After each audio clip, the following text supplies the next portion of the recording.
Hello, I am Cheryl B. Engelhardt. Welcome to Key Conversations, the podcast where we talk about all the things to inspire you to create a sustainable and fulfilling music career. This is season 4, where we're talking about everything you need to know to release a record. Today, I am really excited about this conversation. It's something I'm not doing for this new record of mine, Luminary. You can find out more about that at iamaluminary.com. But this record, I'm not doing a release party, but all my past 4 records I have. And man, everyone is so different. And so I wanted to talk to another musician who's in it, who's done the CD release party several times and made it work. And so we've got Andy Rego of Black Suit Devil here. Really psyched to have you. Thanks for being here. Thanks for having me, Cheryl. It's a pleasure. Thank you. Yeah. So just tell us who is Black Suit Devil? Tell us a little bit about your band. Give us the nutshell and your role in the band. And then we'll get talking about your tours and stuff. It's actually more of a solo project. When I wanted to venture out on my own, I did the band thing for many years, and I wanted to do kind of a solo project, but not have it under my name. I find over the years of like listening to singer-songwriters, you can get lost sometimes in just a sea of names. So I wanted something a little more marketable, something that I can, something that clicks, and it's a name that people will remember. So I put it under the name Black Suit Devil, but I guess it's essentially a solo project. That I do all the writing, all the production, all the behind the scenes work. And I do have a few gentlemen that join me on the live front. They know all the music, and I bring them in when I can make it worth their while, financially, of course. They're all working musicians. That is awesome. I love that. And is the room that you're in black? It's actually like purple. It's hard to see here. I got the shades open a little bit, but we moved in here. It was all painted up, and we decided to leave it the original colors. I like it. I was like, oh, that's really on brand. Super great. It's got more color than the camera allows you to see it. Awesome. So you've been doing Black Suit Devil. I think you told me since 2015. So correct. For a while, you're sort of established, and you've released 2 full-length albums in that time? 2 full-length albums and an EP as well. Yes. Okay, awesome. And so first of all, tell us where you're based so that we can get a little bit of, are you in a city? Are you in the middle of nowhere? I know where you are, but I want you to tell the listeners. I'm based out of Brantford, Ontario, which is about an hour outside of Toronto. Okay. I'm originally from Toronto, born and raised in Toronto, but decided to, just for financial reasons, the housing market is crazy in Toronto. So it just makes it easier for us musicians to kind of move out of town. And we settled on Brantford. It's a nice spot to be, awesome. Location wise.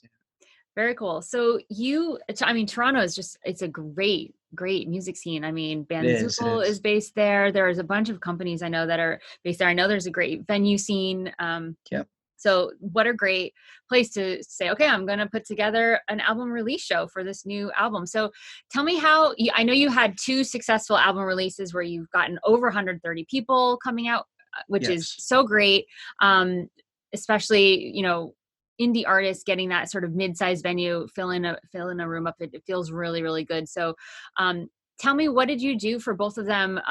What did you learn from the first one that you did differently in the second one? Tell us a little bit about that journey of having 2 successful album releases. I guess the first starts with the venue itself, right? You want to kind of just see where your fan base is and make it, I guess, as easily accessible as possible to get the majority of people out.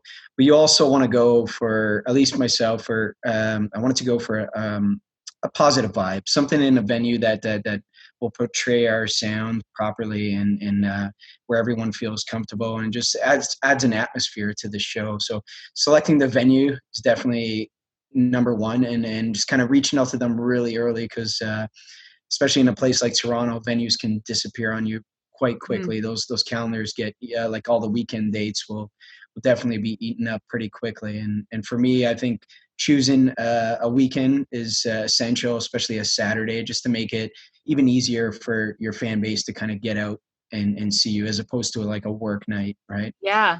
Yeah. So we chose the Rivoli out in Toronto, which is down on Queen Street, Queen and Spadina area, which is pretty much the go-to spot in terms of music for Toronto. We got the Horseshoe right next door, so there's a lot of historic venues there. The El Macombo just up the street as well. So that's cool. It sounds like Bleecker Street in New York City, where you got the bitter end and the. Very much so, yeah. Yeah. Very Yeah. So, cool. so yeah, we picked a venue, and I like to give myself a lot of time to promote. That's definitely key. So I usually space out about 4 months. I'll book the venue 4 months in advance. Make sure I have everything ready in terms of merch and the product that I'm gonna be selling that night, and just advertise like crazy, any which way or form. Um, Social media was a big one for us, taking out a lot of ads on like Spotify, Instagram, running little commercials, to kind of advertise the night. Doing a lot of personal invites, which that I found very helpful, is actually taking the time and reaching out to people on your friends list and just say, hey, how's it going, and talk a bit about, just strike up a conversation, and then just let them know, look, I'm having this thing on such and such date. I'd love for you to be there. I think keeping that human element to it, and not some structured ad, really helps, Yeah, helps them feel like that, you want them there. Obviously you do want them there, and you got to make them feel welcome, and that really helped a lot. Just it's very time consuming, but I really recommend it to anyone who wants them. It's the difference between having, a half empty room and, in a busy room, for sure. absolutely. I totally agree with that. And I think that, I think even with the paid ads that you're doing, the targeted ads, when you have a venue, it is so great. You can get real specific with the location, the geo targeting of that, so that you're only paying for people that are in and around Toronto. You're not paying for people outside of Toronto. So that's really great. Exactly. Great way to target, for sure. And I think the one-on-one is really, really powerful. I even have an example in my email course, Rock Your Email List, to initially grow your email list. A friend of mine who also is a solo artist under the name Mayday Radio, Okay. and he went to his Facebook friends and messaged people one on one, and they were personal messages like, hey, it was really good to see you last month. I'm starting this email list. Would you mind if I put you on? Like, super, super personal, but also he said he had like a 75% yes rate, Yeah. and was able to grow his email list. I think he got like 300 or 400 people on his list. I can't remember the numbers, but again, it was like he did it for an hour a day for about 2.5 weeks straight. Yeah, yeah, Um, same here. It's probably even a little longer than that, to be honest. But yeah, it definitely does make the difference. Just yeah, making that connection. that personal touch and just being really real with people, and being also really clear on what you're asking of them, and how it's a win for you, how it's a win for them. That gets into, a little bit of pitching too. So, For sure. Yeah. um, awesome. Okay, so successful album releases. We've already talked about a little bit how you got people out to the show. Let's talk about what made it successful once they were at the show. Because just getting people to the show is one thing, but success is also like the sound worked. Maybe you sold some CDs. Maybe you got at least half of the audience to sign up for your email list, which was always my game when I was in a room, is to get 50% of the people there on the list. Yeah. Maybe you sold merch. So what were some other things once you were at the show that had it be a success for you?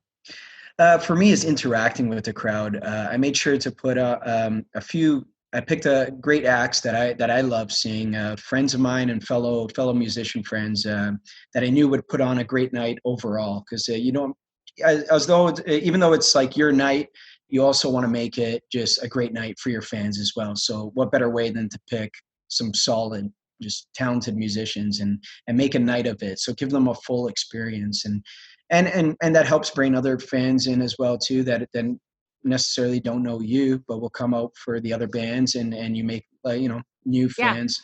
Well, I So was just going to ask you, do you mean like playing with you, or you mean like opening for you, other acts? I actually had I used this system twice. I had like two opening acts and then one closer after me, Cool. which I found for the CD release party very effective, to have someone follow you, because you keep that crowd there, and as opposed to like ending the night and then having the venue close and everyone just scatters off.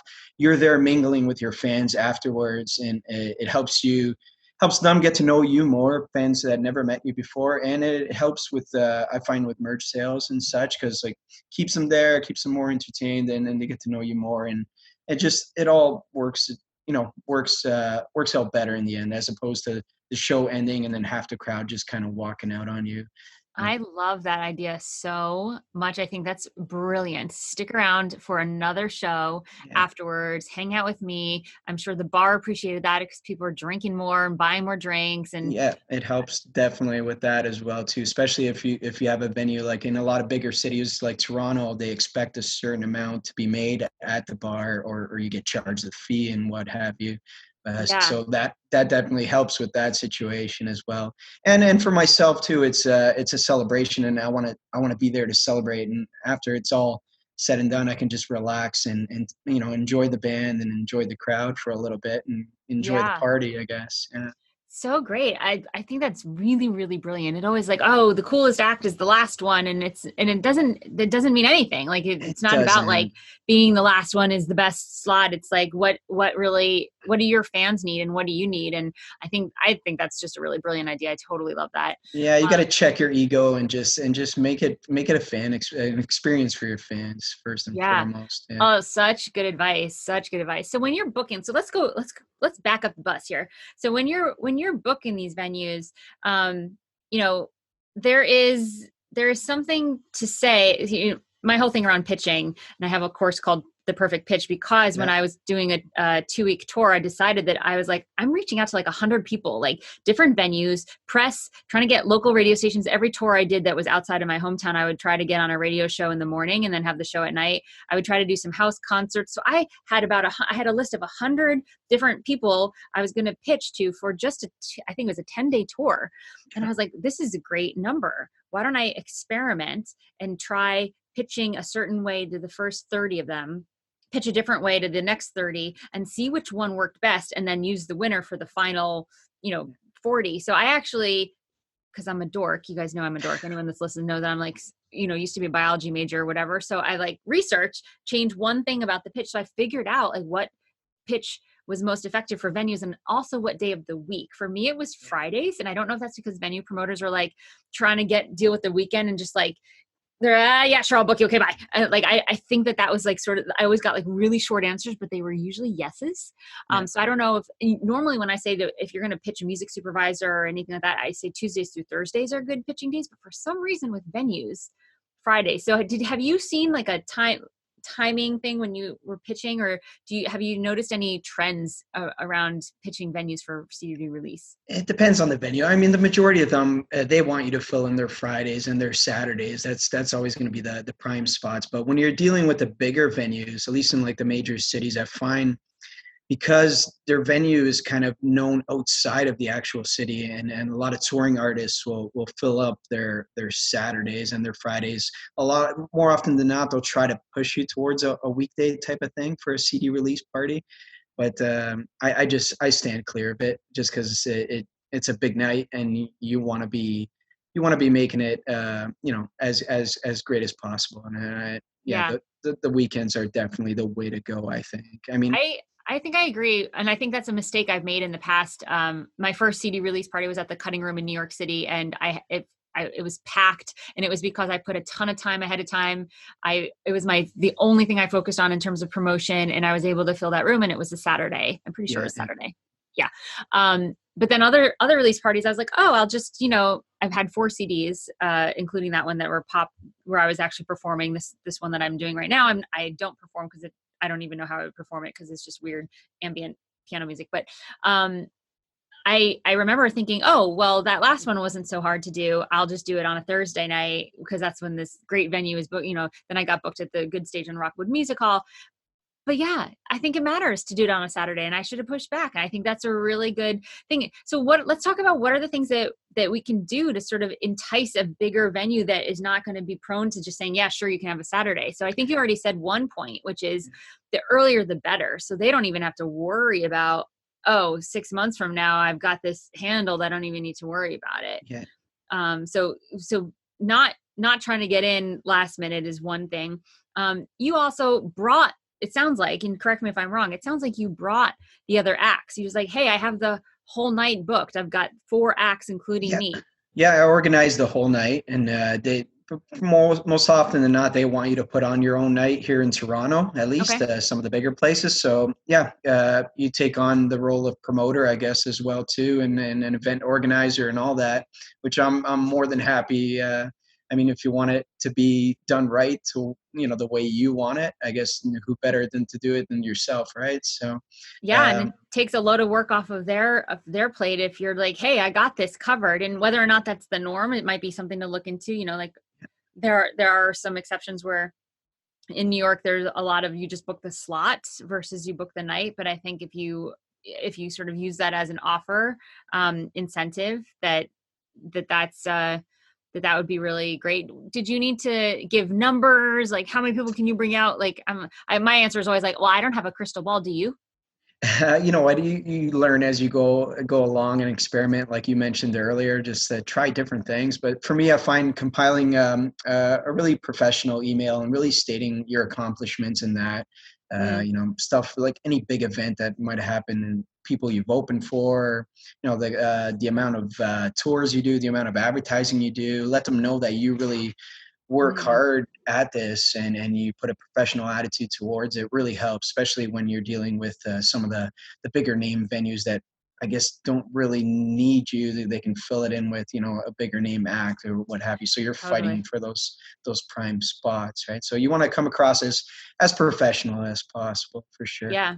And I think something really key that you said in there is like making sure it's clear to them, like what you're going to do for them. So what's the win for them? Like you could list your whole bio and name drop till the cows come home, but if you're not solving a problem for Yeah, them, they're not going to be interested. But if you're like, hey, here's a whole new audience here, my music is like people love drinking wine to my music, or people like if they know that they're going to be making sales on wine that night, or yeah, like if you want to make a cocktail of the evening, and hey, it doesn't all need to be alcoholic. I'm just saying that you can get creative too, and especially if you're thinking, how is this going to be a really obvious yes for them, if you're coming out of sort of the world of unknownness. yeah, definitely keeping it creative. I tried the approach of like when I was pitching out to different venues, I would right at the end say, please get back to me as soon as you can, because I have a promotional package that I want to launch this week, and put an urgency towards it so they know you are ready and you are prepared. And I listed exactly what I was going to do in terms of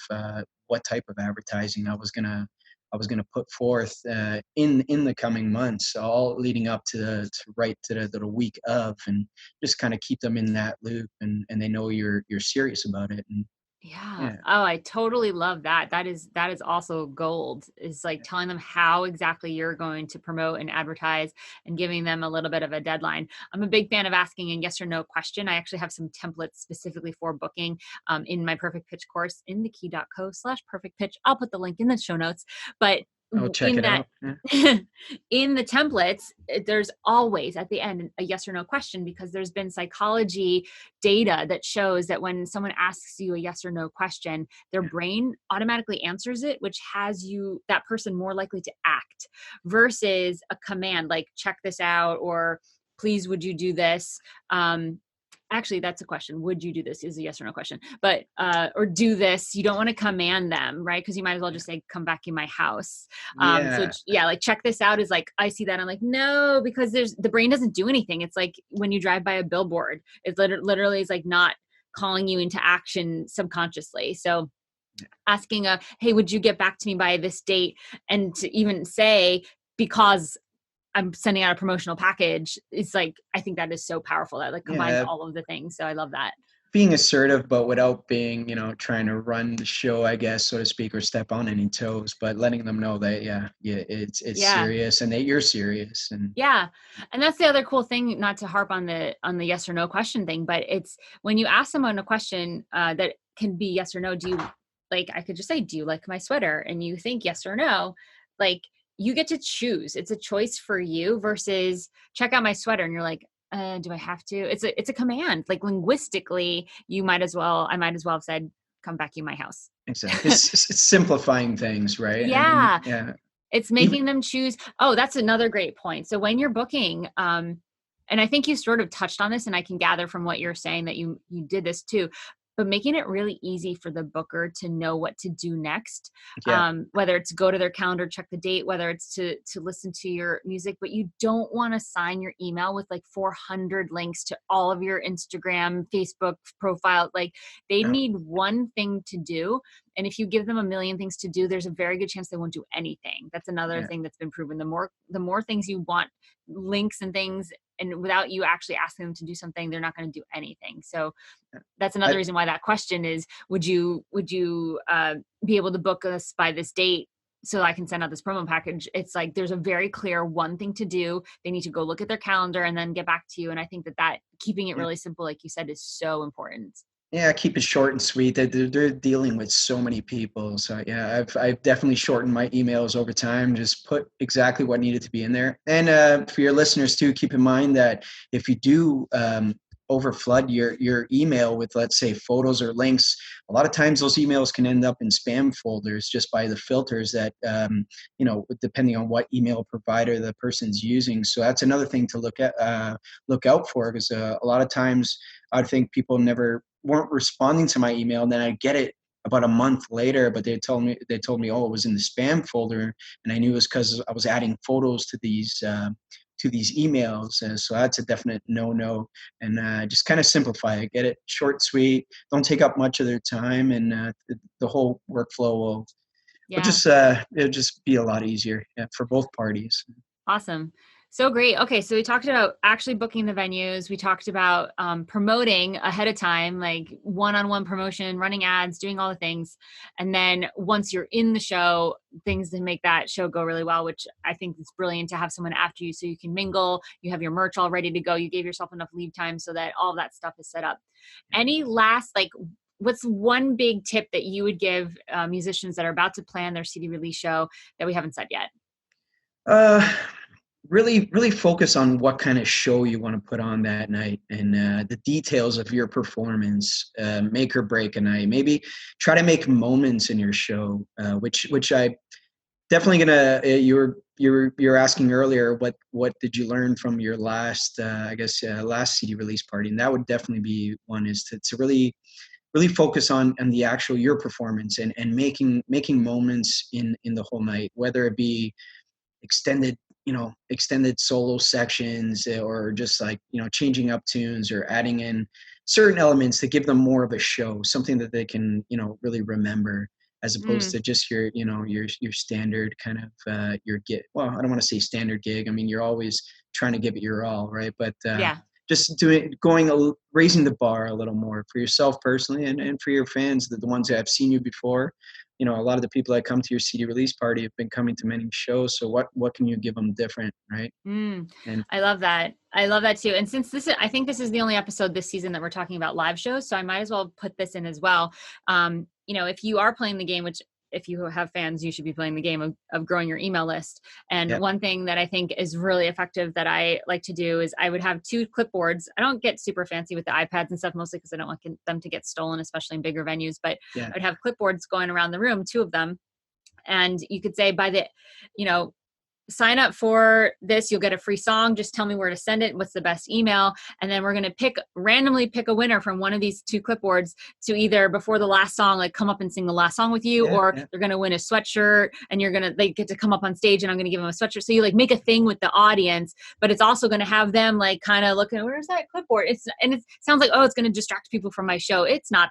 Those things get around pretty quickly, especially if you want to give a fan a free ticket to get into the show, have them in charge of the clipboards. They are going to want to impress you hardcore that they will make sure that, and like, then they can be the annoying person getting people's emails and you don't have to be that. So that is like, I actually did that for Sarah Bareilles when she was like, we were friends from a million years ago. And I was like, yeah, I'll she was playing at Rockwood. There were like 30 people there, but I was like, I'm getting every single one of these people on her email list because they would be dumb to not be.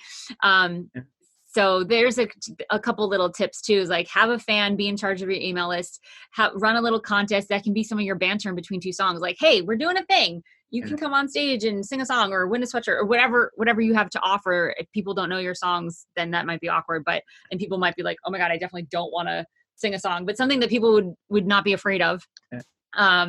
Well, winning let them something. make up lyrics to your songs on the spot, maybe too. Yeah, come scat with us, or like, Yeah. we'll figure it out.